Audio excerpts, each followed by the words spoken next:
Labing halanggan na Diyos, nagpaubos kami kanino. Tabi na dapit kami sa labing importanteng bahin sa aming pagsimba kanino. Ang magpatalimhog sa inyong Espiritu sa aming kasagasin. Sa diin kami ginupadayon na malandong sa inyong pulong, ang pag-ampo na doon ay pinasahi na lihok ninyo. So Lord, we pray that your Spirit will continue to illumine, Lord, lighten our hearts, Lord, that we truly, Lord, God, appreciate your truth, understand the meaning and its significance, Lord, for our day today. Ubali kami padayon, Ginoon, in the entire duration of our meditation and study. Ikaw, Ginoon, padayon, Lord, maghatag ng mga buhing pulong ka naman, na magsilbing balo ng mo, Ginoon, sa kawatan. Lord, beginning today, we open our hearts, Lord God, and we just allow your Spirit to minister to us under open heaven. Ikaw, Ginoon, padayon, Lord, mag-istorya ka naman. And thank you for your abundance and blessings. At this very moment, please, salamat sa naghinapin ng grasya. Among ibalik ang tanong tuluya kanina ng King Jesus. Amen. Karang na mga igsoon, kung may duman ninyo, we do the series of study sa Book of Acts. Ang Book of Acts, ang backdrop ng entire New Testament, kung tanaw na ito ang sequence nanahayin sa maong pagpadayag sa Ginoo, yung revelation niya sa New Testament. Makita nato na ang libro mabahin into three groups. We have the Gospel narratives, the Matthew, Mark, Luke, and John. Inahang ihulagoy si Kristo in four different angles. Makita nato niya. O usa lamang ka story ang diskutan nila about the story of Jesus, the good news from Jesus. Nakita maluwas, pinaagi niya sa grasya sa Diyos, pinasikat sa pagtuo. Diin kung diin ang Diyos, unang nagpakita ka nato sa grasya, nanaog siya ka nato, nagpakatao siya. So very central in that teaching of the gospel is the cross of Christ. And that is what we're going to celebrate this morning, yung tinatawag natin sa Tagalog pa Santa Cena or the Holy Communion of the Lord's Table. We continue to celebrate and remembering the death of Christ until His coming, hangtod sa iyang pagbalik. O mauna na, importante, ang big word ng entire story ng Book of Acts is the spread out of the gospel. It's about the story of the good news, ang may balita, may tulong sa Ginoo. Then the second part of the New Testament is the Book of Acts. O ang tanang mga epistles o letters naka-insert dito sa Book of Acts. And the last book as the book end is the Book of Revelation. Binigyan na ng Diyos ang tinatawag na itong kahimpitan. Sinasabi rin sa atin, the future is done. It's complete. Your destiny is definite and final and it's already completed. Ianda mo sa Ginoo ang atong katapusan. What we need to do is just study and learn kung sa ito kahilo na sa Ginoo sa ato sa unahan. But going back to the Book of Acts, hindi na ito masaktan kung sa ang church, ang direction ng church, kung sa itulong ng simbahan, kung sa future ng simbahan, if we do not study the very foundation of the church history, the first century church, that we can found in the Book of Acts. So kaganaan ka sa chapter 16, o din si Pablo, he was embarking, ang iyang paningkamot dito, na balikan nila ang mga simbahan kaya nagbibisita sa first missionary tour or journey. O ingon siya, let's go back and let's revisit our brethren to continue to strengthen them. Ato silang ikunon. So there is a follow-through of all the missionary efforts na ilang ibuhat. Hindi pwedeng nag-ablik ang trabaho, you do a ministry, you brought the person to Christ, nakaila siya sa Ginoo, you build a community, kabiyaan mo. No. We need to continue to help them with their own journey, padayon sila sa ilang paglangkod sa Ginoo. And so therefore, nagkaroon ng gitawag itong adjustment dahil si Barnabas, partner ni Paul sa ministry, wanted to bring with them yung relative niya si John Mark. Na in the first place, sa una nilang travel, si John Mark ay ni-withdraw. So nakita ni Paul na si John Mark was not ready for the ministry of a tough environment, kaya nakatubangon. Hindi siya ready. And so nagkaroon sila ng tinatawag na divide, and they decided to do ministry in different directions. So sabi ni Barnabas, okay, I will bring with me my relative, si Mark, and we went to another we pushed through to another direction. And yet si Paul, he brought with him si Silas. And later, he discovered Timothy. And part of that later, sa place of Troas, he brought with him all as well si Dr. Luke. Importante itong mga characters sa team effort ng doing ministry kasi ito yung nag-shape ng story ng New Testament. We cannot have the Gospel of Luke, his first volume, and the second volume of Luke is the Book of Acts to Theophilus, the same person yan itagaan sa iyahang narrative o sa iyahang letter or message without that direction of the Spirit to Apostle Paul. Importante yun. There's always a major shift kanang pagliso kita. Nagpivot yung direction. Sa first week, sa sunod na attempt ni Paul, he wanted to go to Asia, and yet the Lord redirected him. Giliso siya paingon sa Europe. And the Lord, hindi rin ang gusto sa Ginoo to give him a few cities. The Lord wanted him to win the continent. Importante yun, because we are part of that story. We are the continuation of the Book of Acts. The church now is part of the church age, beginning from the first century until today, hanggang karon. We are part of that story. So ngayon, nato sa chapter 16, dito akong gitagaan ng practical arrangement ni Ili in a humilitical form, ng sermon na presentation na with that theme o direction treatment na what happened when your path is orchestrated by God. Kasi may tabo, kung imong dalan, ang imong direction, ang Diyos ang nag-control, ang Diyos ang nagbuot. No? O makita nato diha, si Paul is trying to navigate sa iyahang finding his direction sa iyahang mission. Kung nakita niya ang pagliso, pinaagi sa diya sa Banal na Espiritu. Na siya practical application sa ato. If we do some personal intervention, sa ato personal na kinabuhi, at kinabuhi sa congregation, posible pa nga ginuuna yung mga redirection, mga disruptment, o mga ubang klaseng pagliso sa atong mga personal o sa kinabuhi ng iglesia, of course na.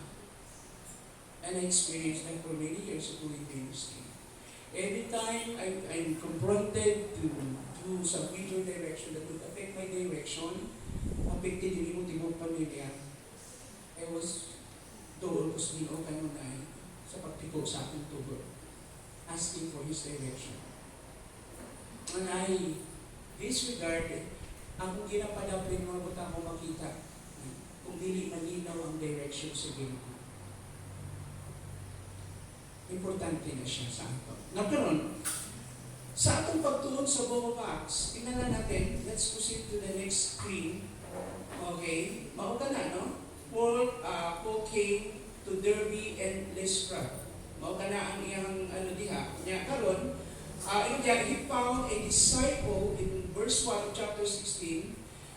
Nakaplanan niya sa kadisipulo nga ginanagop Timoteo, anak sa usa ka gitawag kong umitid na Hudyo, ang iyang inahan, o ang iyang anghan, sa kapagano, sa ka-Grego, a Gentile, a Greek. So, mao ka na ang direction kung ang tanaw ng map, di nga rin kung dako-dako ang screen, ano? Nagsugod siya din sa ubos. Hindi siya nagsugod sa base yun, no? Actually, ang base ng church, ang center of missionary work, na sa Syria of Antioch. Ito yung Sinting Church ang nagpadala kay Paul. O yung araw na white niyan, pasaka dito, no? Sa region of Galatia, Bithynia, na direction, makita na to.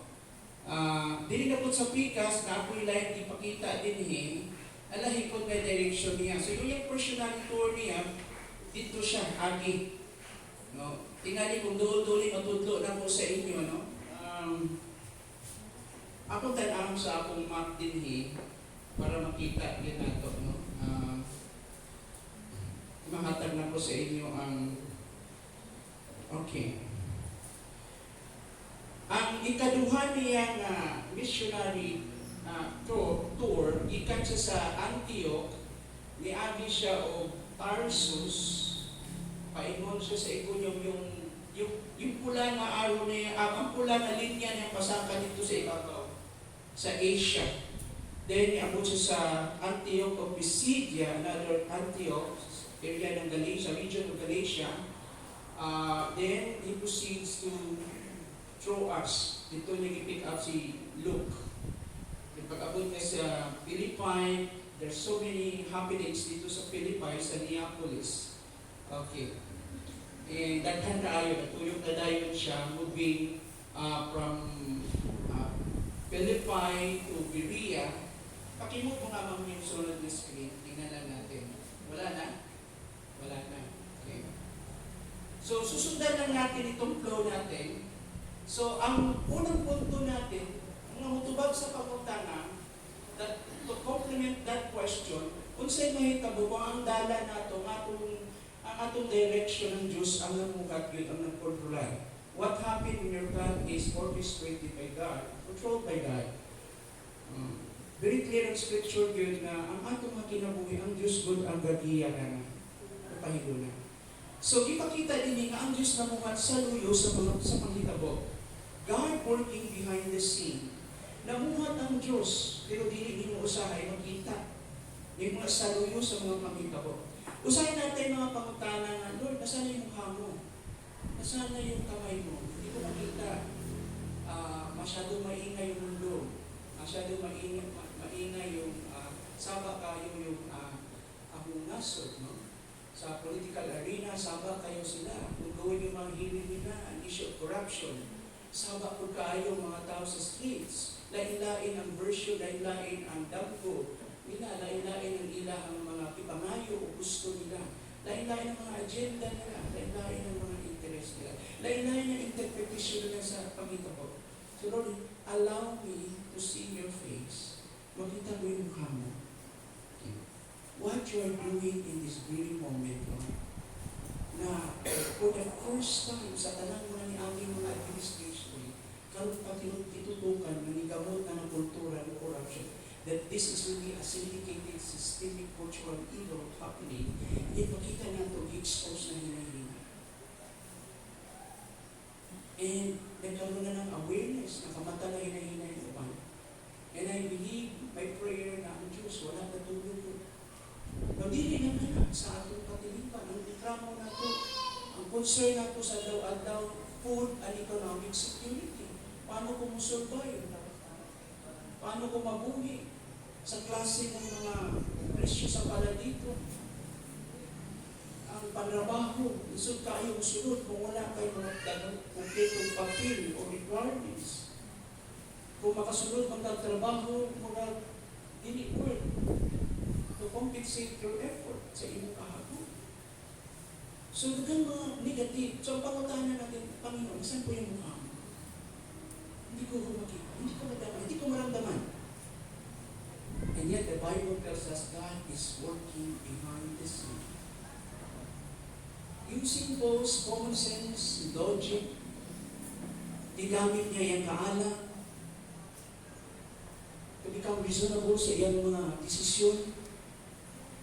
And yet, ang Ginoo gyapon ang nagpahilo na sa dami. There were times na gusto ni Paul, no? Ang maong mga with good intention, gusto niya buhaton ko sa kabutan. Gusto niya mo ato anong lugaran. And yet, the Holy Spirit stopped him several times. And sometimes, God's direction is to hinder you. Go up and down. Then you have to be open. Bago itong abot diha, tipasunod na ako yung first point. God is working behind the scene. Now, what is the practical and theological application? Kung ang Diyos na buhat sa liyo sa mga pangitabo, sige tuloy din sa ito. I-discuss na lang ko nila Sunday. Now, let's proceed. Dito sa mga ubang titalag, bago na ito biyahan kini, yung pagpili niya kay Timothy. Di ba? Naalala yung pinili niya si Timothy for 3 reasons. One, nakita niya si Timothy na naan na siya yung well-tested reputation. Known na ang name ni Timothy, nakadevelop si Timothy good na kita itong praise report sa lugar ni Derbe and Lystra. Every time nagumog na yung ngalan ni Timothy, Timothy was a godly person, buhutan si Timothy. Yung feedback ng community, the guy is a genuine of authentic disciples. Ikaduha nga punto akong itan-aw nga gipili ni Paul si Timothy, nakita ni Paul na si Timothy pareho niya usa ka diaspora Jew. Ang kalahian naman ng Timothy, si Paul is a pure Jewish blood, pure na Jew, and yet si Timothy is a half Jew with half Jewish blood and half Gentile blood. Ang father niya usa ka Greek. So makita nato diha nga nakita ni Paul na si Timothy is a very potential instrument to bridge between the two different cultures. Na pwedeng si Timothy gamitin sa Panginoon dito sa mga Hudyo. A very distinct, different ang kultura nila. At the same time, tungkol kay naa siya Gentile blood, pwede mo siya naa siya access para mga Gentiles. So makita nato diya ipili na niya because of his heritage. Ikatulong punto nakita nato diya nga ipili niya because of his spiritual maturity. Although Timothy was young, and yet he has that spirituality, yung lalim. Yes, yung atong paglataw sa Ginoo, ano yan? Journey na siya. Di talit good. Pero si Timothy is somebody who's teachable and humble, willing to learn, willing to be taught. Gusto niya makatulong. That's Timothy. And makita na ito, kasi he knew the background of Timothy, kung tanaw na ito ang 2 Timothy na writing niya kay Timothy. Ingat sa Timothy, you know, the Word of God, nakaila ka sa pulong sa Ginoo since when you're young, tungkol sa influence ng grandmother mo o sa iyong mama, na sila ang matuto ka mo sa pulong sa Diyos. Continue from what you have learned. Because all scriptures is God's breath. It's breathing out by God. It's power, it's life. All scriptures is complete. It's the absolute and final. In matters of life and faith, it's ingon na diha, it's ingon natong reputable, beneficial, for training in righteousness, to correct, to rebuke, to reprove, to train the man of God, so that the man of God can be thoroughly ready, equipped for every good works. That's the bottom line. Not just to increase your knowledge, dili lang dako yung ulo. But somehow, if this is the Word of God, is a life-changing, is transformative. Nung usap sa imong kinabuhi, aron ikaw mahimong instrumento sa mga ngayong buhay. So nakita niya ang spiritual maturity ni Timothy, mauna niya i-pick up si Timothy. Nagsugod tayo ng tinatawag na itong intimate discipleship with Timothy.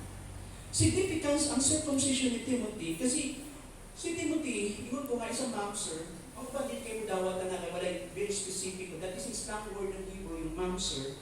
Dili ka ayaw nila dawat si Timothy nga ang scriptures kung silent niya na. That the fact na si Timothy was not being circumcised on the 8th day, nagpasabot God nga he was an outcast. Sa isang Jewish practice o Jewish culture, usa ka Hudyo, pure Jewish blood, pag walong kaadlaw ka, gipagikan gipanganak, tulion ka. Because circumcision, yung pagtuloy, usa ka na kasimbolo na ikaw, kauban ka sa community. Okay. A covenant community of God, chosen by God, pinili sa Ginoo. And Timothy was an outcast. He has a bad beginning. And yet, God turned around that bad beginning. Wala siya inindot na background. Kung tanawin mo yung credential ni Timothy sa iyang past, he was an outcast. And yet, makita nato si Paul din, hindi mo na plano sa iya, he was a handpicked by Paul, makita nato din, nagtuli siya. Tako na si Timothy mo dituli. Sa atong kultura, pag ikaw tulion ka, that is for health reason. Pero sa mga Jew, that is symbolic. A circumcision, yung circumcision na yan, is a symbol that you are part of the covenant community, mga piniling katawan sa Ginoo, the chosen people of God. Mauna siya. Sa church, ang atong circumcision is no longer physical, but the circumcision of the heart. And that is symbolic. The symbol of our circumcision is the baptism. That is the circumcision of the heart. That is regeneration. That's being born again. Na bago ang iyong kasing-kasing. Kung tagaan na ito application yung principles niyo. Now, kung balik na dito kay Timothy, significant ito, chapter 16, verse 3. Paul wanted to recruit him for their mission, verse 3, but first took him aside and circumcised him so he wouldn't offend the Jews who live in those parts. They all knew that his father was Greek. So bago siya gikuha ni Paul, nakita ni Paul na may possible stumbling block ito, magiging barrier ito sa ministry. So he has to remove that stumbling block. Iyan ituli si Timothy. Di ba? Para pag kinuha niya na si Timothy, walay apan, walay kasulti, walay babag. Makita natin si Paul na masyado siyang concerned sa culture. No? So makita natin din that Paul took him aside, circumcised him in order not to offend the Jews. For stumbling block, para dili makapandulan si Timothy sa mga Hudyo. Kung nakita bitaw, pag naghimot ang ministry, importante yung testimony, importante yung witness. Kasi magsikikat sa iyo kung may balita niya ang mga tao, basahon nila ka na sa nakita nila, sa naobserbahan nila, sa atong practice. So, importante po ka na. So, na yung mga cultural sensitivities na kailangan i-consider. Gentile believers are not required to Jewish custom, sabi pa nga diha. Dili mo kinahanglan mga hintil na musunod sa customary ng mga Hudyo. This issue has been settled in Jerusalem Council chapter 15. Na hinumduman ninyo nga nung dituon na sa Ginoo ang mga hintil, nagumot ang mga Hudyo. Kaya, abi nila na sila lang good ang mga piniling katawan. O tungod anak, nasabtan nila, explain ni Peter, na-realize nila, okay, pwede po, na ako'y planong Ginoo sa mga dili o sa mga hintil. But we have to require them. Sige, para masitil kanyang differences na to, i-require na to sila. Okay, kinahanglan din sila mukaon sa mga pagkaon na ibawal sa ato sa atong practice sa Old Testament. Dahil mukaon sila ng mananap na binitay, mukaon sila ng manapay dugo, hilaw pa. O niya, kung practice sila ng sexual immorality, musiba sila sa mga Diyos-Diyos. Mao ka na ang ibawal kay, mao na ang itawag natong kaatbang ng Jewish faith. Ang Jewish faith, sila nakaila sa dinurod na Diyos. O sa panahon ay atong panahon na ang tanang pagano, maunay regular na practice sa mga pagano. Wala sila rules, wala sila law.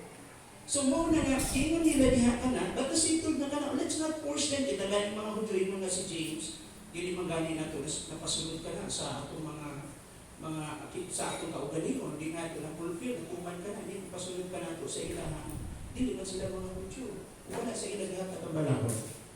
So, ilang iman, okay, dili na mo required sa tanang mga tulumanon, sa kabalaon, the law of Moses, and yet there are certain few na gusto lang yung sunod to avoid itawag na itong stumbling block para dili makapandulan, no?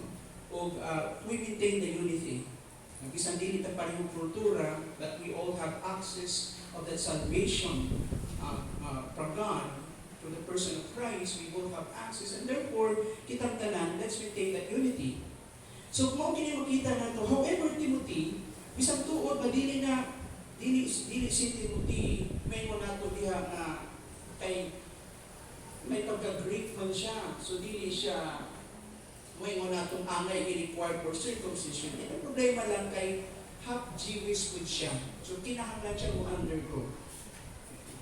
Dili tungod kay gusto lang niya mutukan sa balaod, kundi ang punto niya mga igsuon para dili kapandulan. So however, Timothy must be circumcised since he was a half Jew, and the uncircumcised Jew, like Timothy, is an apostate in the eyes of the Jewish community. So kung ikaw, Hudyo ka na wala kang ituli, tanaw nila, ano ka? Kanang talikod ka, dili ka tinungod na Hudyo. Dili ka tinuod nga nagsimba sa usa ka Dios. Mao kana. And so, makita nato diri si Timothy, ituman ka na, gibuhat ka na ni Pablo. And so, makita nato sa chapter, sa ato ang notes, no, karon.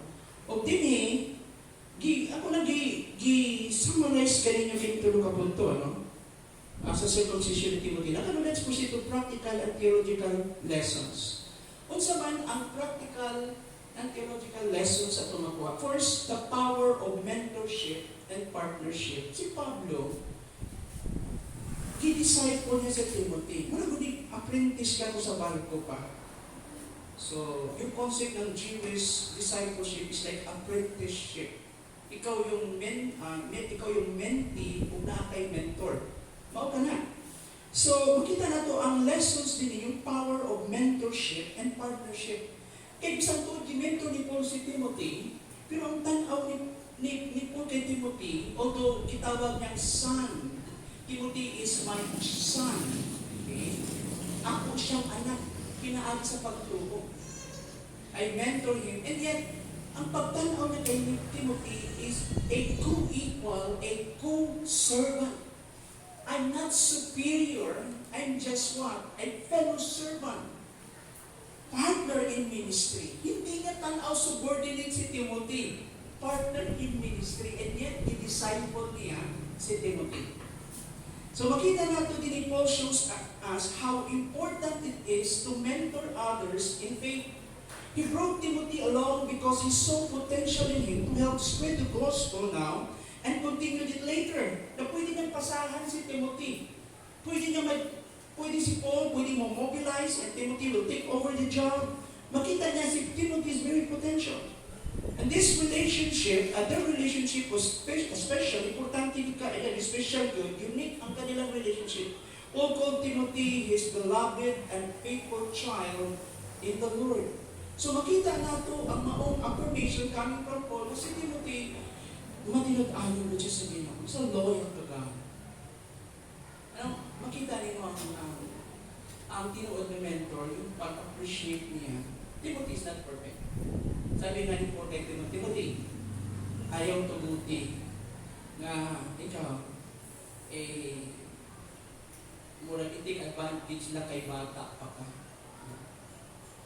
Do not allow them na ikaw yung treatment nila sa imo haingana tungkol kay bata ka. But set an example, Timothy, sa bata. So there's so many instructions makita nato kay Paul to Timothy.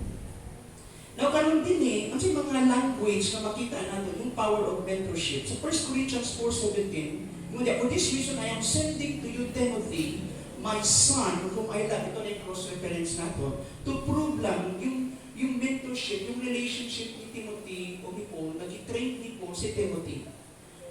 Kasi ipadala ni Paul dito sa Corinth. Si Timothy sabi niya, for this reason I am sending to you Timothy, my son, whom I love, who is faithful in the Lord. Yung anang affirmation o commendation na gihatag ni Paul kay Timothy. Pagpadala niya kay Timothy, ingon siya, kini si Timothy. No? Ako siyang anak. Ako siyang ihigugma. Siya matinud-anon diya sa Ginoo. O siya magpahinumdum kaninyo sa akong gawin sa kinabuhi. Diya kay Kristo Jesus. Timothy will remind you of my way of life in Christ Jesus. In other words, si Timothy is truly a disciple. No? Na ang ibig sabihin ng disciple from the language, no? Na yung noun ng disciples, matites. Ang iyahang verb is matituo. Ibig sabihin ng matituo, ang usa ka disciple, iyahang gigahos, dili lamang ang imong lectures o instruction o pagtulunan, kung dili apil na ang imong gawin sa kinabuhi.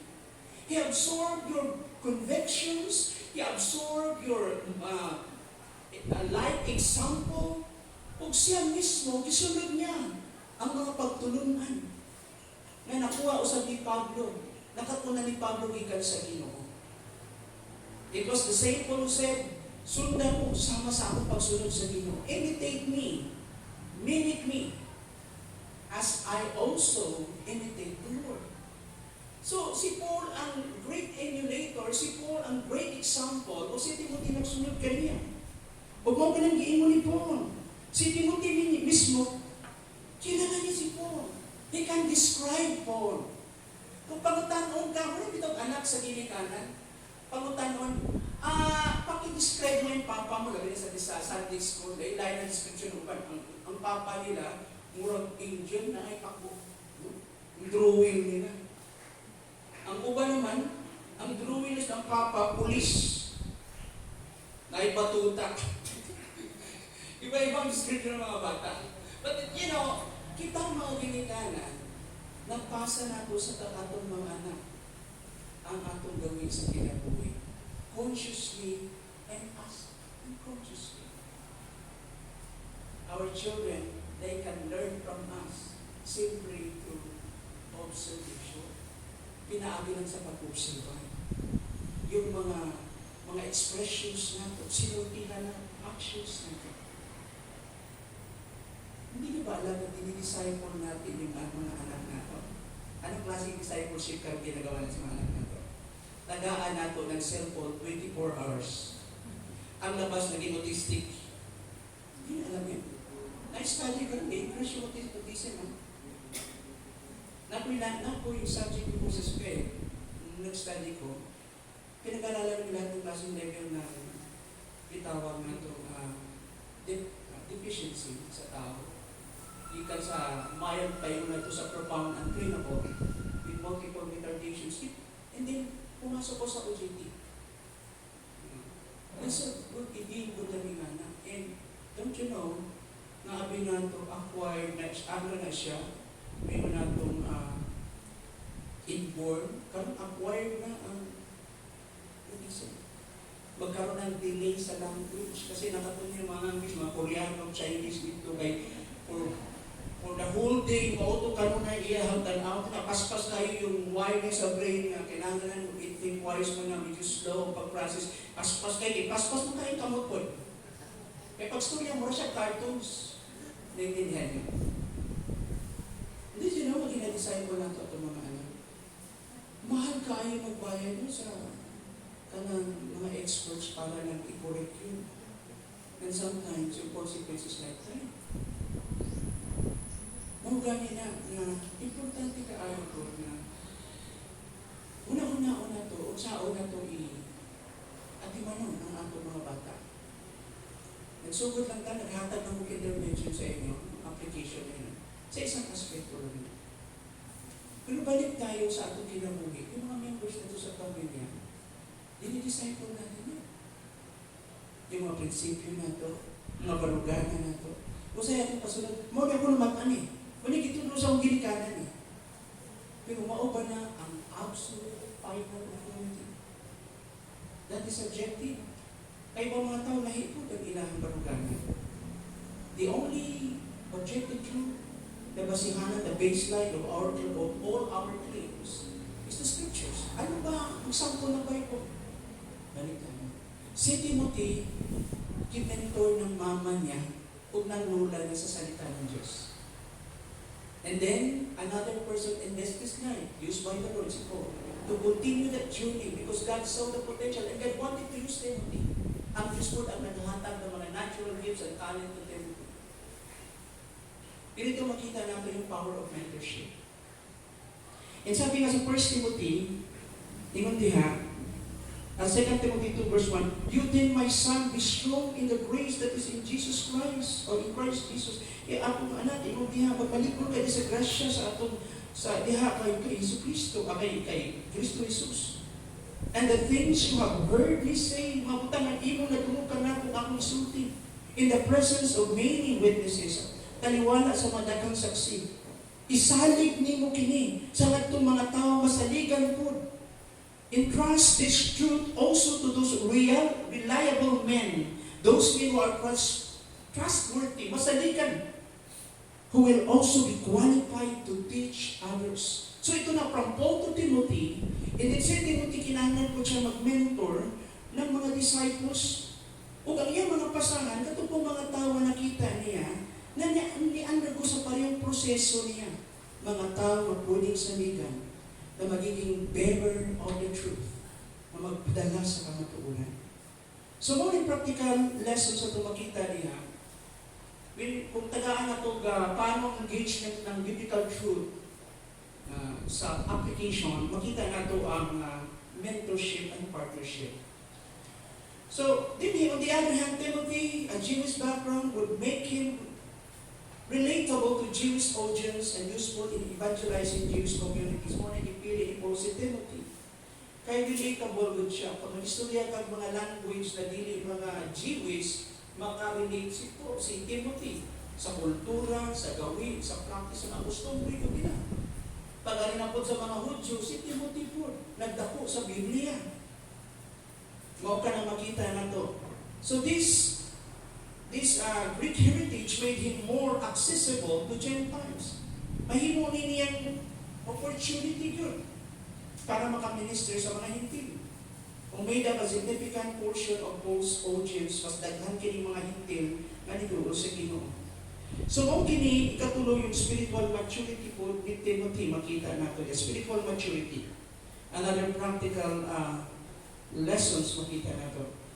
Though relatively young si Timothy, batanon pa siya, pero ipakita niya ang tinuod na spiritualidad. Mao ka na ito makita niya, makita. Sorry. Ikaduha di ay, medyo nanaday ko sa chat number 4. Ikaduha di ay, aside sa power of mentorship and partnership is Paul's strategy in mission work. Ang pamaagi ni Paul sa mission work. Pero bago na po biyaan ka na yung power of mentorship, gusto na akong emphasize ko. Ang paghimog alaga, may tugin sa pagpanday o relasyon. Imong gi-invest ang imong time, ang imong panahon. O sa pag-giya sa uban, o tabangan sila sa ilang pagtubo, diya sa pagtubo. So discipleship is about building relationships, investing time, and guiding others to grow in faith.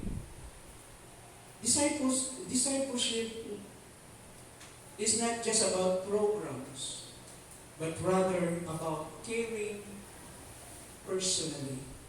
Ang paghimog-alaga, dili lang yung himog ang programa sa mga activities, ang mga tao mo attend. Pero naatay personal touch. This is caring personally. Kumusta ang buhay mo? Kumusta ang struggle mo? Hayaan mo tulungan kitang pasanin yan. Allow me to bear your burdens. Allow me to help you, to provide assistance. That's discipleship. So kay Paul's strategy in mission, sa mission work naman, Paul chose Timothy because he was, imang nga diha, reliable, eager to serve, ready to face tough environment. Instead of Mark, nakita ni Paul si Timothy, kung kay Mark pa na-iskutan nato, nakita ni Paul kay Timothy na, wow, si Timothy is ready. So at that time, the world was under Roman rule, and there was tension between Jews and Gentile believers. Ang naghari ni atong panahon na, ang naghari ang mga Romans, ug adunay gitawag natong tension sa mga Hudyo, sa mga Gentiles. Ayaw ng mga Jew, masagulan sila. Kung gusto ng mga Jew, kung gusto ni mo join na mo, kinahanglan mahimo sa kang Jewish. Okay? Musunod ka sa among mga balaod. So na-intention ang Jew and Gentiles. Napa mong isaw. Okay. Mao kining makita nato. And then, some Jewish Christians, gusto nila na ang mga Hintil musunod sa tanang balaod sa mga Hudyo. Pero si Paul nagtudlo ang kaluwasan, pinaagi sa grasya diya sa pagtuo. Dili pinaagi sa pagsunod sa mga balaod ni Moses. Kung dili pinaagi lang sa grasya, diya sa pagtuo kay Kristo. Kay si Kristo niya, hindi tuman na ng balaod in our behalf. So, yun si Pablo, ang pagsunod sa Ginoo, maluwas lang ito, pinagi sa grasya. Not by following rules. Ang goal ni Pablo, gusto niyang maabot ang parehong komunidad ng mga Hudyo o mga Hintil. His goal was to reach both Jews and Gentiles. And he wanted leaders like Timothy who could connect with both groups. Na si Timothy, makasabot sa parehong kultura sa nagkalain-laing grupo. Makakonect siya. Timothy's willingness and cultural sensitivity for being circumcised and faith made him a perfect partner. Si Timothy ang pwede. Perfect partner to the gospel. Kasi Timothy ready siya. So makita natin yung instruction, traveling nila, na ay clear instruction sa kanila sa chapter 16 verse 4.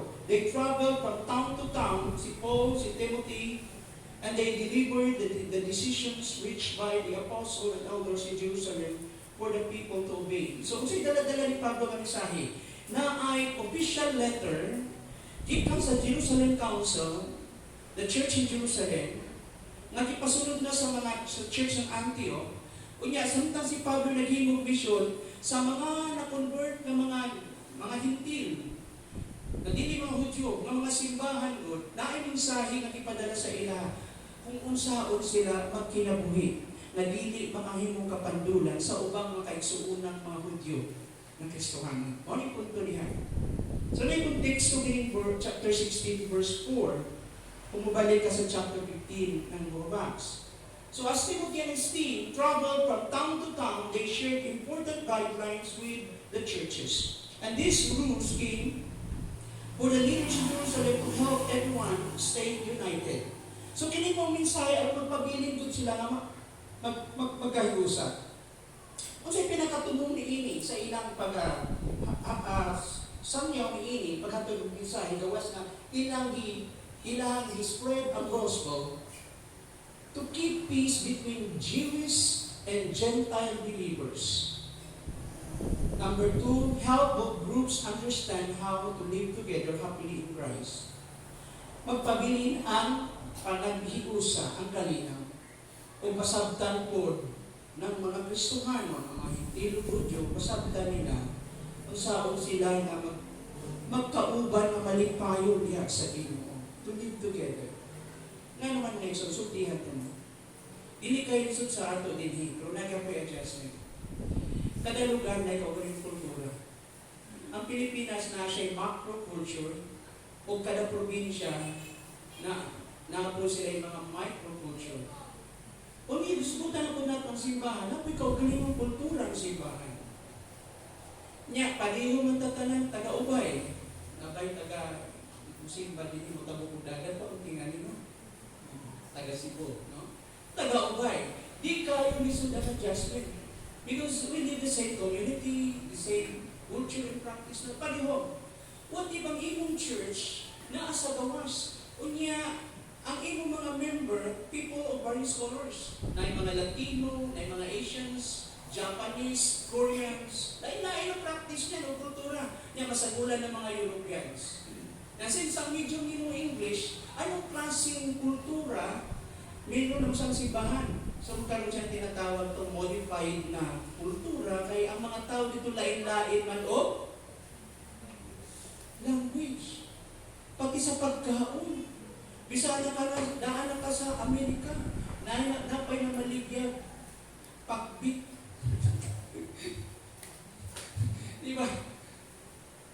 Hindi, kita po, bilo natakdan na ng naman. Eh, nisunod na si McDonald's.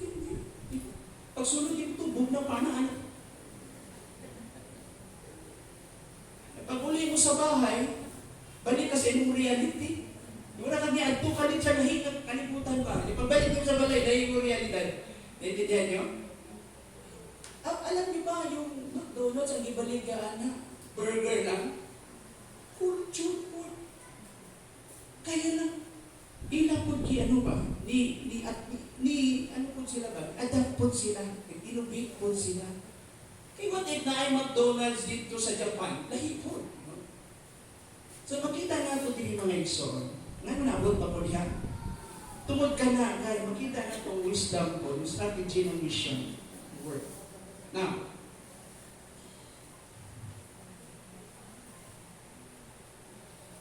dinhi, ingon ko nga ang rules for Gentile believers na gihatag ni Pablo Maukini sa ilang time. Avoid eating meat offered to idols. Question. Universal truth ba niyo na pwedeng apply niyo from first century to the present century, the 21st century? So nakaitan-aw nga ang gulo ani. Sa ilang time lisod, kaysa mga simbahan nila mix na ay Jew, na ay Gentiles. Kaya makita mo yung mga letter ni Paul. So at that time yun ang need. Pero alam ng mga Gentiles na hindi sila required. Amen? So wala yung problema kung magtungkod ka ng usa ka simbahan na dili mga Jew tanan ng membro, eh dili ka ayaw magkaroon ng kapandulan. Kaya wala may mga Jew. And so, naa siya gitaw itong layer of situation. Pwede na itong, pagdating sa application, okay, i-limit na to. For example, this is not a universal truth. May mo siya universal, okay, kung we live together with the Jews. Nasaan ang mga Hudyo karon? Nasaan? Nasa Israel. Eh, baka mo ato po ka sa Israel, yun na. Jew nga yung country, pero mga Jew na may kapuyo sa Israel. Ha? Sakol na sila. Religion, sakol. Sakol na rin. People of different nationalities. So, ano dito? So, nag-evolve din. Kaya nang pinipreserve ng Jew yung ganang culture, pero naapoy itawag na itong adaptation nila. And so, hindi mo rin ibawal sa ilang time. Let's put it into context. Avoid eating meat offered to idols. Sa ato, taga-simpa ng Diyos-Diyos. Gina-practice pa ba ni karon sa idols? Pag mga tumakas merkado dito sa isda, ano pangutan mo, kanang bago sa imong ibaligyan? Sobra ba nakikat dito sa simbahan sa altar? Pero may nga practice ka nun. Na ba? Na ba'y mga temple din ng mga Greek gods? Pero anong principles na gusto i-drive din him? Ito na. Sa atong time, I think, nabilin pa mga karaan na talagang really fanatic ko na simple fiesta ka nun. Ang itong i-offer ni humba dito sa altar. Palamian pa yun na ito pa ng ilong mga humba na nag-away ng taong isog ang aslog. I-offer na ito siya. Napo ba na karon? Napo wala na? Napa? O atis ko yung mga tibulan, nakapagod na. Pero ikaw pa nandito, hindi mo ka natandog, Lord. Kaya wala namang ka nagtuuan, hindi may tinuod po. There is only one God, the true God. Pigment of human imagination, inipintura mo muna ang mga gods. Okay. So ikaw, pag may nakakita, kung saan mo ba? Kauno ni mo. Pero pag naitibulan, ipuntos na. Naintindihan niyo, mga exhort? Ito yung, kaya ayaw nila, dapat mag-maintain ang panagiusa sa yung respect culture. Ano ba ang dominant dito? Sensitibo ba mga tao? Napa ba ng klase sensitivity? So we have to be careful. So sa ilang time, okay no? Put over to idols, meat with animals that were strangled, mga mananap na binitay, o mga mananap na napay dugo. No? Murag kinilaw siguro na gimin din. Murag napay dugo. No? Dili. Completely cook. Stay away from, ito pa, mga obvious, sexual immorality. Sa mga pagan kani ato, pag nag-perform sila sa temple ng worship, kauban good ang sexual expression. And orgy pa na multiple partners na. Yung usay, musuroy pa yung mga priestess sa temple ng Corinth, go dito sa Athens, go ato sa mga silingan, mingon niya, Mrs. Marie, inom ba na? Ready na ba? Diba? Nag-igo pa. Sige lang, ako siya inon, duty sa karon. Hindi imagine that yung kind of practice, wala sa kanila yun. Yung partners na puli-puli, wala sa kanila yun. But because that is their way of life. And later, nung naborn again sila, kaniyot lang. They understand the sanctity of marriage, yung purity of marriage. Husband of one wife. Yung loyalty ng bana sa asawa, ng asawa sa bana. And then, nakakasapaniwala na ang practice mo o ihapon. Ikaw, karong Christian ka. Babanggain mo yung kultura na yun. Na yun natin na ay itawag na itong pagan na mixed with pagan practice. Ano gagawin mo? So, para dili ka makastumble sa asa. Kita ba yung mastumble mo dili? Unbelievers, kita yung mastumble mo dili? Mga pero Christians na Jewish, anak na tayo, kayo mo sila, Christian mo ka, lagyan mo ka, di ba? Wala man na, kami gani, nung di pa kami membro sa church, kami natin, our Jewish and Judaistic practice, di na naman lagi ng practice. Amen? So, ganun yun. So, hindi wala na nga siya. Yung rules na gihatag. Stay away from sexual immorality since these were the old pagan practices. And this rule will meant to prevent offending Jewish believers who followed certain old customs. Mao na nga si Paul, paghatag niya sa Book of Romans, pag-abot na sa chapter 14, 15, notice na ay mga disputable matters, no practices. Kinain mga Jew, bisag Christian na sila, bit pa nila yung kanilang mga old practice sa Old Testament. Ang pan-vegetarian, di mga unog meat. So naa sila yung argument. Ang uban ay mga piniling adlaw, ang ila, musimba sila, ani na adlaw, importante ko ni the Sabbath rest. Sila yung daghang mga festivities eh. Yung mga Gentile, wala yung palaod yun. Magka-Christian nila, para sa mga tanang adlaw, para sa Ginoo. So, karon si Pablo, ingon ni Pablo, okay lang na. As long as you do that, for the Lord, hindi mo para sa Ginoo. How about naman sa mga Jew? Sige, pagbawal sa mga Jew, ano na time? Dala-dala ni Paul na message with Timothy sa mga churches, sabi ni Paul, they were told not to force Gentiles to follow all the Jewish laws, like circumcision. So, ang tambag naman, ang instruction sa mga Jewish believers, ay dili kayo ipapuhos sa mga dili-Hudyo, sa mga Hintil, ang mga balaod ni Moses, pati ng pagpatuloy, ayaw kung saan siya magpatuloy. Dahil tinanawan sa ako. So, tinanggaling ko. Dahil kung sa atong culture, oo. Hindi ito siguro kung English, di kayo offensive, circumcised. Hindi kayo offensive. Kasi big picture din yung ipakita. Ngunit pasabot, ang parehong mo, yung hintil, equal sila, nagigugma o ipasay mo sa Ginoo. Pinaagi sa iyang grasya. O simple na sila, nisalig niya kay Jesus. Ang pinaka-importante sa tanan, ang command para sa tanan, na ay paghilig o maay sa usag-usag. Yun ang point dito. So the big picture here is both Jews and Gentiles are equally loved and forgiven by God through His grace simply by trusting Jesus. And the most important command for everyone is simply to love one another.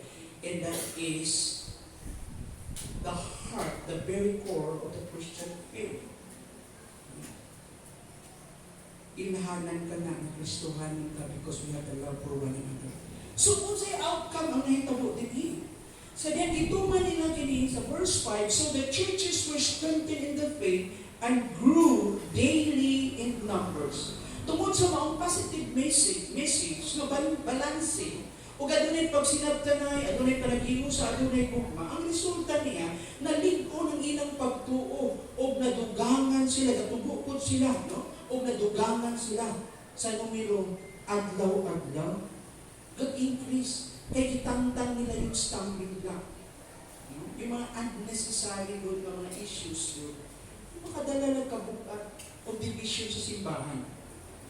So din makita po na to, as Paul and his team traveled, shared the gospel, the churches grow strong and bigger, their efforts led to more people coming to faith and growing spiritually. Mas nilambo pa o daghan pa ang napuno dito sa pagtuo sa simbahan. In short, God uses our decisions, relationships, and even challenges to accomplish His greater purpose. So gamitong instrumento sa Ginoo ang ato mga desisyon, ang ato mga relasyon, ang mga habit na itong yatubang sa mas dako niyang katuyuan. So, sa mga key points na ito din. Una, ang Diyos ang control. Ikalawa, ang Diyos na ay purpose God sa kultura. Una, balikon ko, ang Diyos ang control, God's control. Ang Diyos ang nagagiya kay Pablo sa pagpili kay Timoteo. Tungod kay siya nasayod na si Timoteo, ang iyang karakter, ang iyang background. Na siya, sa pamaayong tao, may naglungkod sa Diyos. Nakita niya ang pagtuo, importante kayo. So, kini makita nato din. Oh, guided Timothy to choose, and God guided Paul to choose Timothy because he knew Timothy's character, because and background, faith were important for leading others in the future. Si Timothy yun, importante, Kristohanan with siya ng Timothy. Ikalawa, ang purpose ng Diyos sa kultura. So Paul's decision to have Timothy circumcised, nang ipatuloy niya si Timothy, nagpakita agad sa katuyuan sa Ginoo sa mga kultura. Even though there was debate about it, it shows that God was helping Paul find ways to correct with people across different cultures for his work. Gusto na akong tagaan ng ng application kini in modern times. Sa isang research study na akong gibuhat, sa masteral level, akong gitanaw kini ng mga anggulo. Siguro mahatag ko din yung example sa dulo ka persons na nakadasid sa anggulo based for many years in doing ministry. Ang hindi ko lang malimtan na ako ko sa Maynila kanya ito, inutong akong senior pastor, pag-abot dito sa lahing lugar, mubuyo ka mo kauban sa mga tao. O makatangton ka mo dapat uban kanina sa ilang kultura. Learn from the people. Live with them. O 7 years ako sa buhay, pag mataas ang time na mas na-consume na ako sa Mindanao.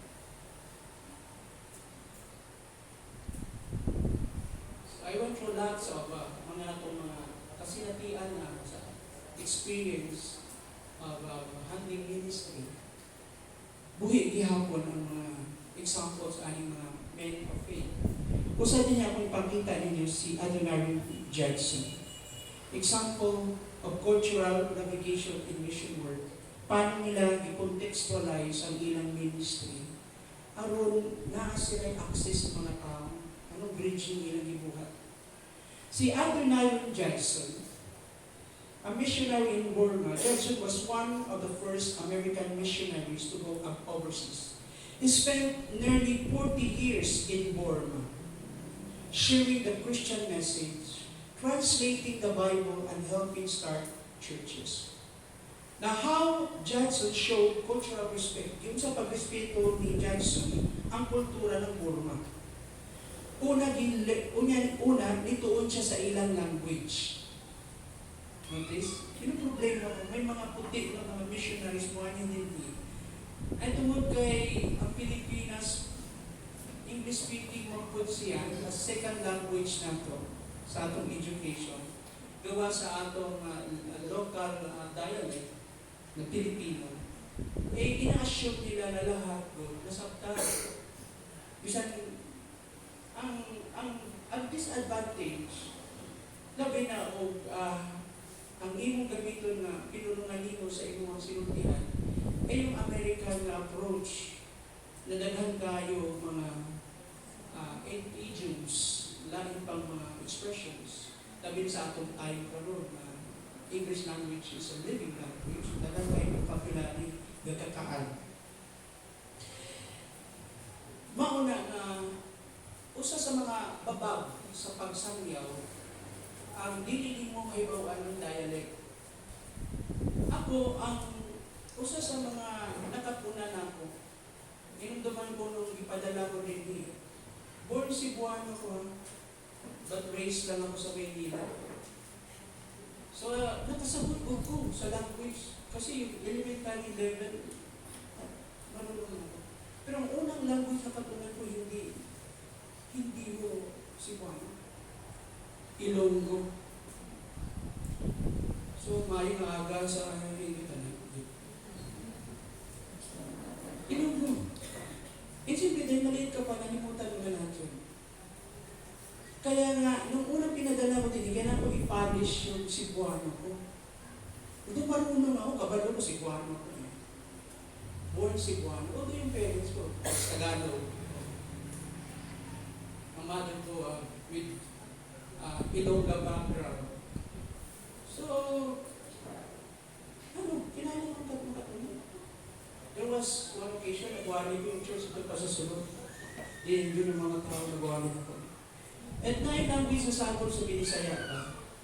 Oh, siyempre, dahil ang interpretation sa ko, upon niya, napagod sila. Seryoso na kayo ba? Nagatawa sila. Dito sa likod. Kaya ibig sabihin palang napagod. Napaig. So, kailangan mo i-adjust good na. Labi na kung Tagalog yung ka, so kito na yung dinig yung ka Cebuano ka. Kaya pagwalo, ang tayo mo sa kapastor mo, pastor ka nito mo nag-pray. Lord, ang giangkod ko, nahikapon mo ilang dunggan, dunggan, ano ba? So, saan yung language ha. Yung language barrier, sa kayo ng problema ka na. Nag-challenge ako sa mga foreigners nga naa sa nag-mission sa Eliga. Sa mga Maranao. I-translate nila ang Bible sa language ng mga locals dito.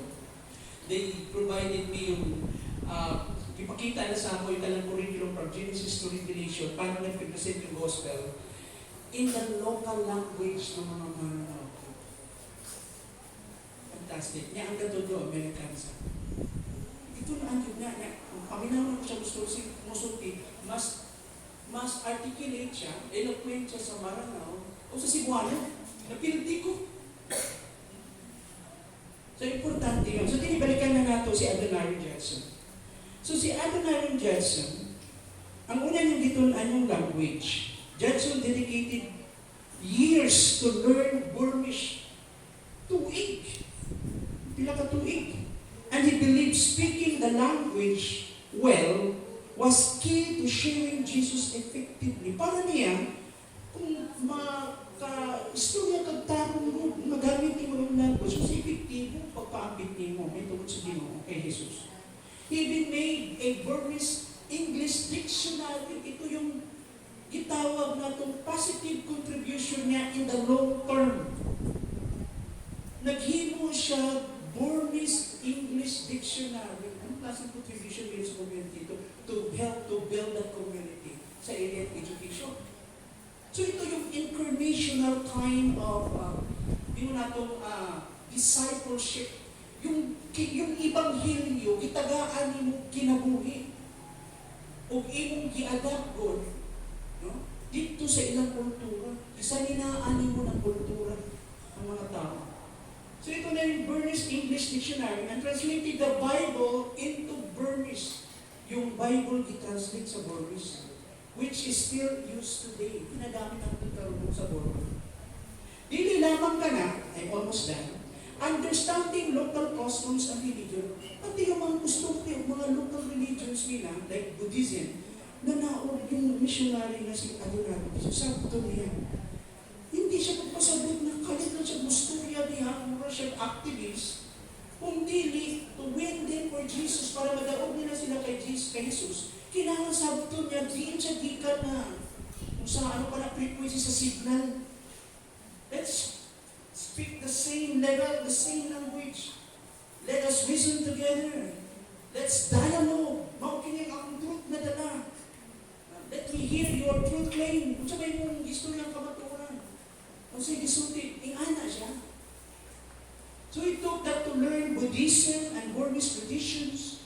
Hudson debated with Buddhist monk not to fight, but to share his faith in a way that made sense or reasonable to the Burmese people. Mga sabtan siya. Hindi siya nakipag-debate for the sake, makadaog lang siya. Nakipag-dialogue siya sometimes to the point nag-debate siya simply to share his faith. He avoided forcing Western ways on them and instead connected Christianity to their culture. Wow. Yung galikayan, nadili niya doon dito ang iyang Western practice na ipubus sa ilaha sa Burma. Kung dili mga igsuon, iyang di-connect ang iyang pagtuo ang Kristyanismo, pinaagi dito sa kultura nila. Alam mo ngayon, so, kabalo ba mo? Isang kita tuon, we assume na okay na ito, kasilaptan na ito. Dagang tayo ka-tribus Pilipinas. Amen?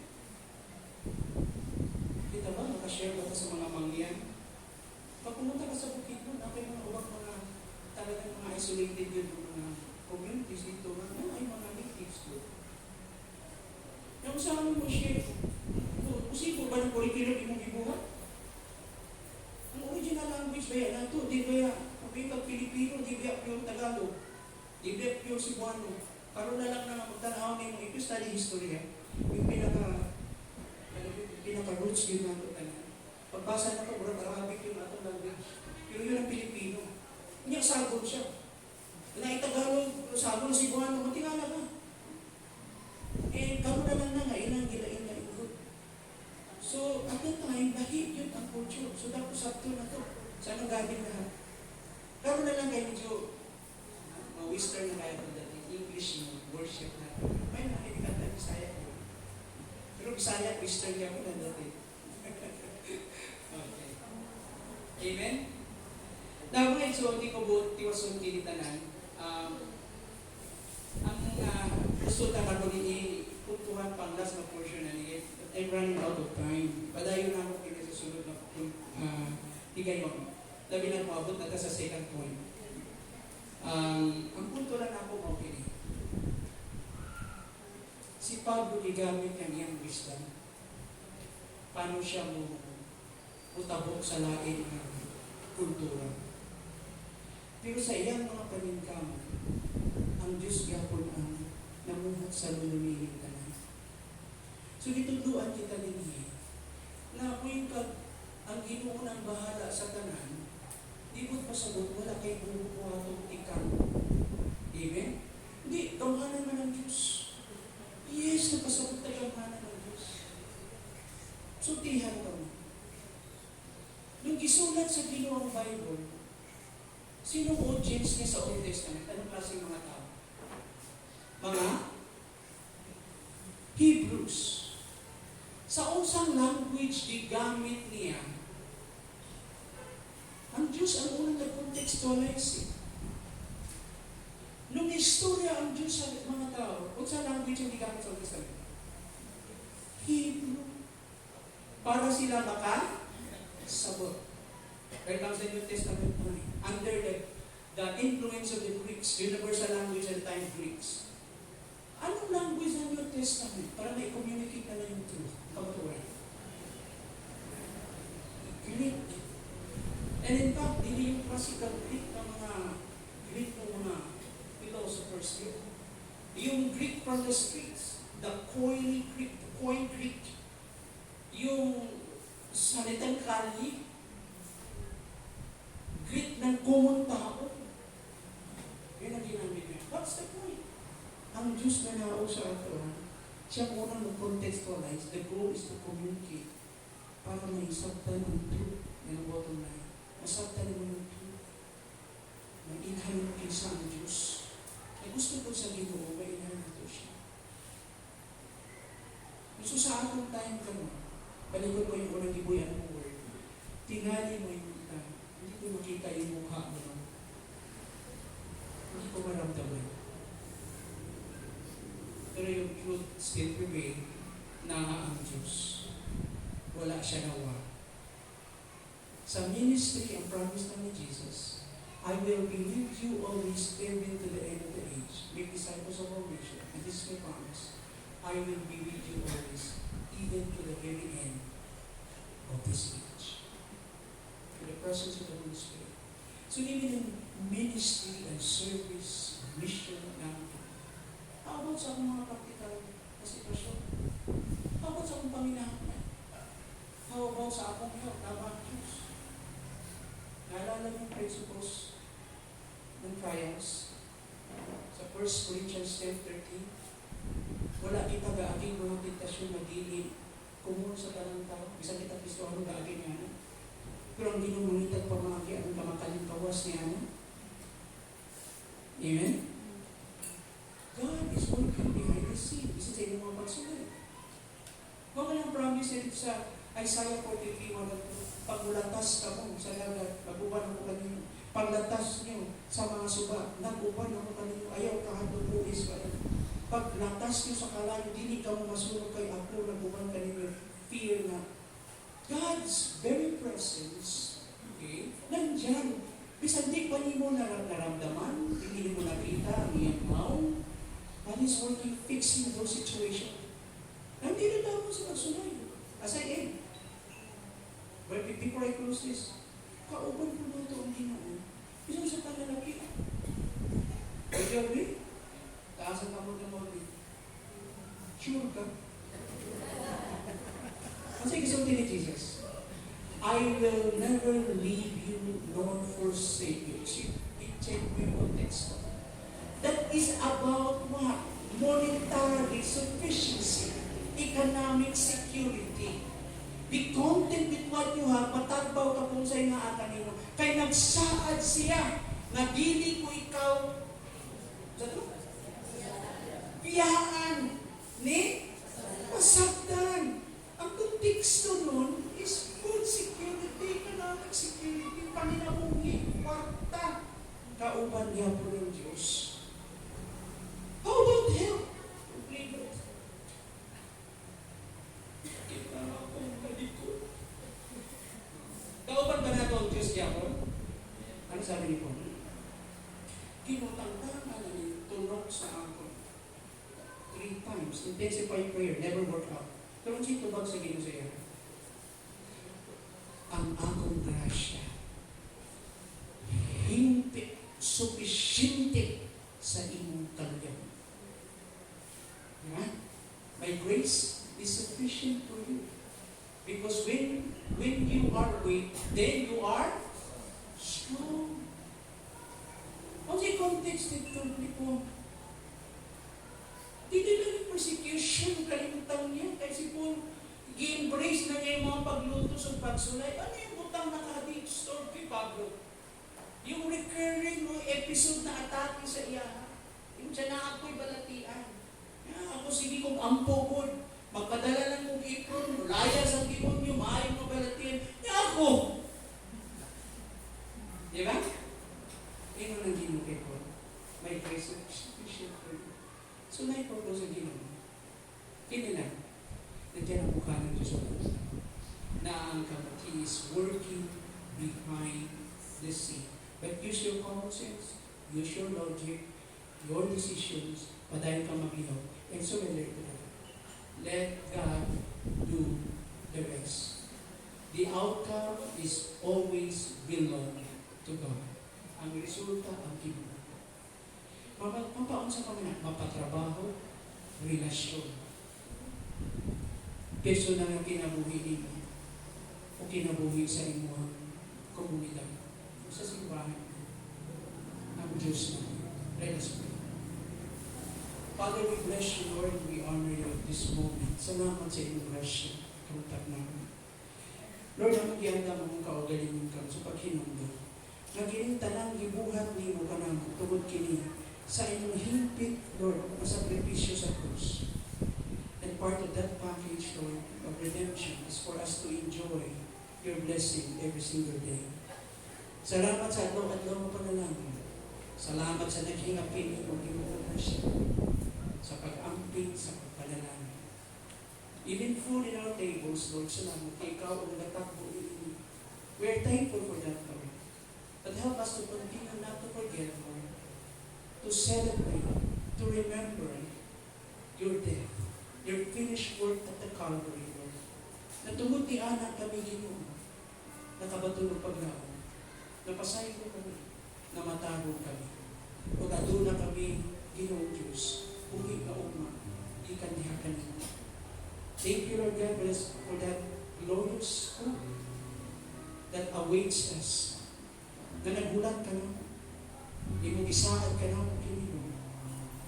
And for this very moment, Lord God, we continue, Lord God, to give you the time, Lord, to minister to us. In this sacred space, na kung di nagtapo kami, magulong ka sa pagsa-pagsa. Let us now proceed in worship. Let us distribute the communion elements. Samtang kita palayo na malandong sa kaayong pagkain.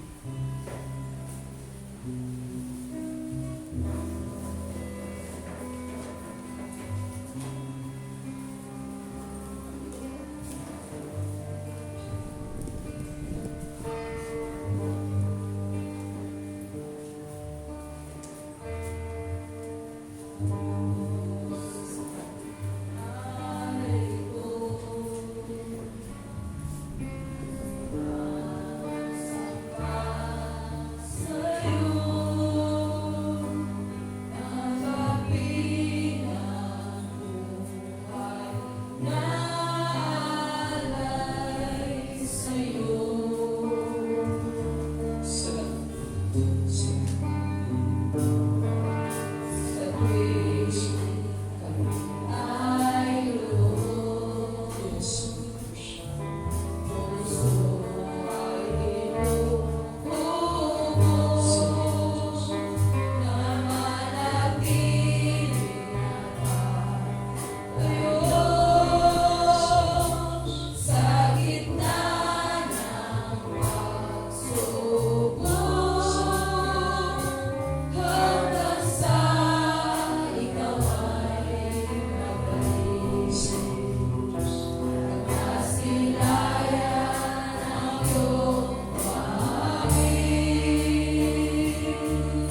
igsoon, tagaan na ito pupunay kayo sa hilod na.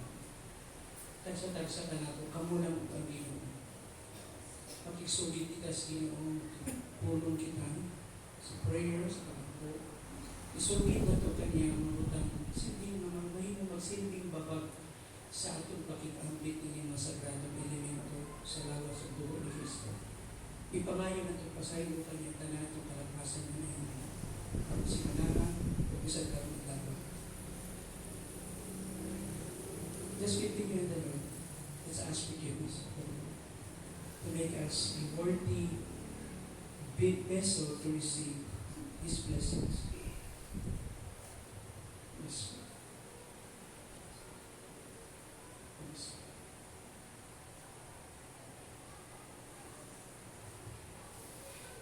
Yes.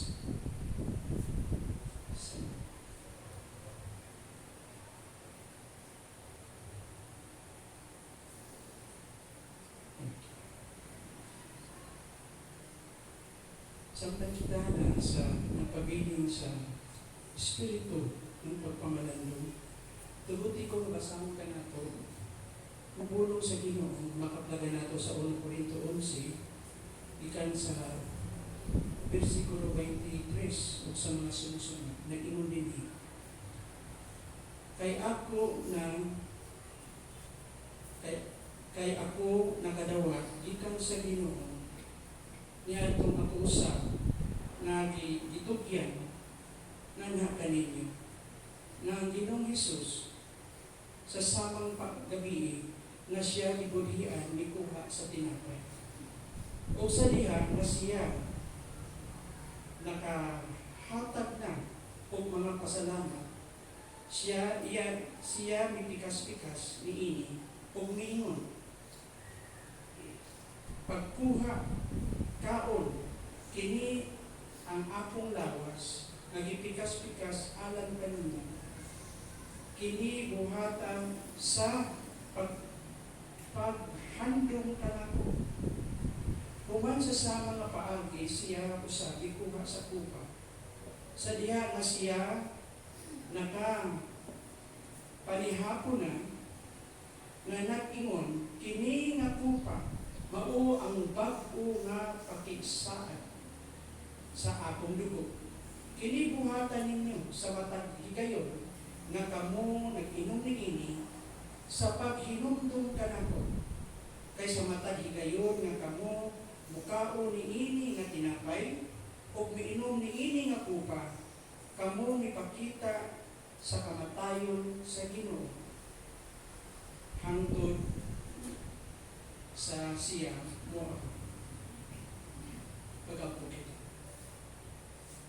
Atong pasalamatan ng Pan, atong dihangyo sa Barilias, lead us in prayer for a prayer of thanksgiving for the bread.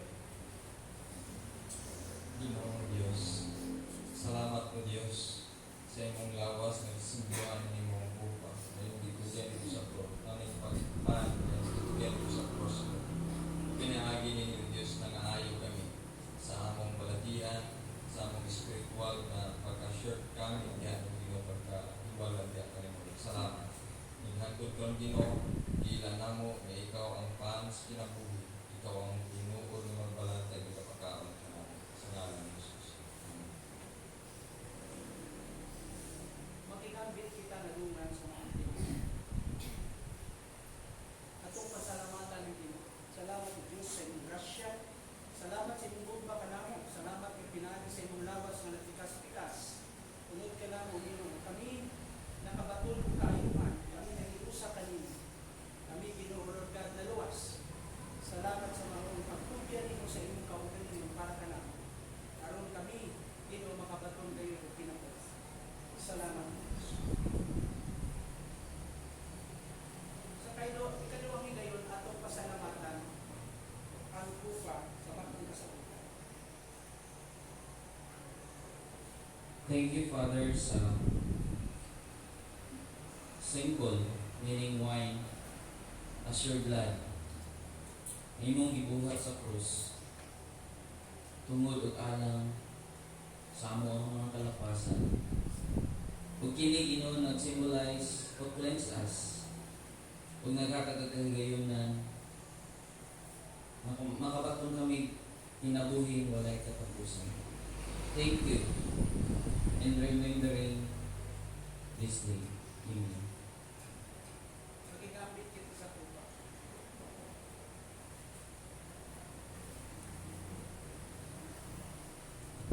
Father, we bless you, Lord. We honor you, Lord. Salamat Ginoo sa imong grasya na kinapingan. Giudak ka ng karantag na. Karantag na, Lord God, adun na kami ngayon, yung gihatag ka naman. Nga aron among isugid kanimo ang tanan namong mga panginahanglan. Lord, we just come to be, Lord, together, asking, Lord God, for help. Asking for your mercy and grace. We just come, Lord God, for our personal petitions and supplications. And also for our intercessions. Any concerns that being presented before you at your feet, Lord, minister to this, O God. We ask your grace at this very moment. Ginoo, tagbuan kami sa among mga panginahanglan kami. Unsa man kini nga mga panginahanglan. Right where we are sa among ikabutanan. Touch us, Lord God. Ikaw pa kami. Mula ulo hanggang talampakan, Panginoon. Ipuin niyo po kami. Hayaan niyo po ang kapangyarihan ng banal ninyong Espiritu, Panginoon, ang siyang hihipo sa bawat isa sa amin. Katagpuin niyo po kami ngayong araw na ito, Panginoon. Salamat po sa pagmamahal ninyo. Salamat po sa pag-aarugan ninyo. Salamat sa kapangyarihan ninyo kumikilos sa aming mga buhay. Salamat po, Diyos. Thank you, O God. Whatever this need be presented, Lord. Whether it is financial assistance, Lord, we ask for your blessing, O God. Tagbuka ang among mga pagkaon, mga Panginoon. Ang among mga Panginoon. And for any concern for healing, O God, we ask once again right now, that you, Lord, we ask, through your grace, that you minister and demonstrate power, Lord God, for healing right now. In the name of Jesus. Kung sa man ng mga balatian, ang among iagian karon. Kung naaman kami mga physical discomforts, Lord God, o doon ay mga butang, Lord, na mga, Lord, compromise na ang among health, we ask right now, Father, for your intervention, O God. Once again, we ask for the charismatic operation of your Spirit, O God. We pray, O God, that your Spirit, Lord God, determine His power to demonstrate, Lord. Ikaw pa dayon magpakita ka namin. Lord, salamat. Thank you for healing. We even extend this prayer, Lord, to our loved ones and relatives and friends na karon adunay mga balatian dito. We even pray for healing, a complete healing and fast recovery, Lord God. Sa among igsuon dito na nasa hospital karon. Lord God, for Madel, Lord, that we trust her to you, Father. Salamat dito. Thank you that you are the one also providing all the resources that she needs. We trust them to you, Lord. Salamat dili lamang sa among pagkaigsoon. Anybody o alam mo na-mention, Ginoo, ikaw ang nakaila kanila gayon. Pagbukas sila. Salamat. Salamat. Not only, Lord, for healing, but we pray for wisdom. We pray for, Lord God, for opportunities, direction, Lord God. Among gitanaw, Ginoo, nga tanan ng mga paghitabo, kauban sa imutan. Iyahe kami sa among matikang Diyos. Salamat. Kung sa mga mata nga panginahanglan, among itugyan kini sa imong tingnan. Fixing those problems that cannot fix, relationship, whatever. Down the line, tanang mga problema, Ginoo, among itugyan kanimo, Ginoo. Thank you for healing. Thank you for restoration of relationship. Thank you for forgiveness, Lord God. Salamat, Ginoo. Kung pauli kami, nadala na mo, bit-bit na mo ang kadaugan, Ginoo. Salamat sa iyong pagtagpo ka namin. Thank you, Lord. And most of all, Father, we pray na ang tanan namin is good and good, Lord. Allow us, Lord, to process this. Let your Spirit continue, Lord God. Lord God, to apply this in our hearts.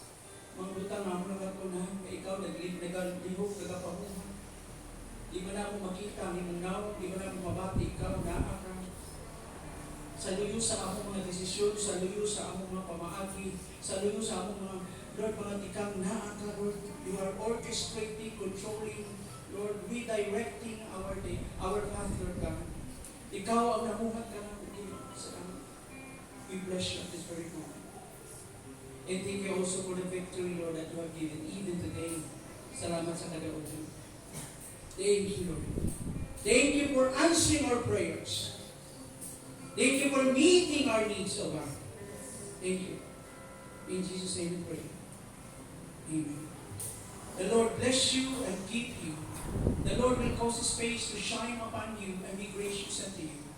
The Lord will lift up the light of His countenance and He will give you peace today and forevermore. In the name of the Father, the Son, and the Holy Spirit. And everyone will say, Amen. God bless you all. Dito kita maawit sa itong final song. Lingkod at balik at dali. Let's hear from our children ministry. So, na sila ay agad sa Ginoo. Lingkod at balik.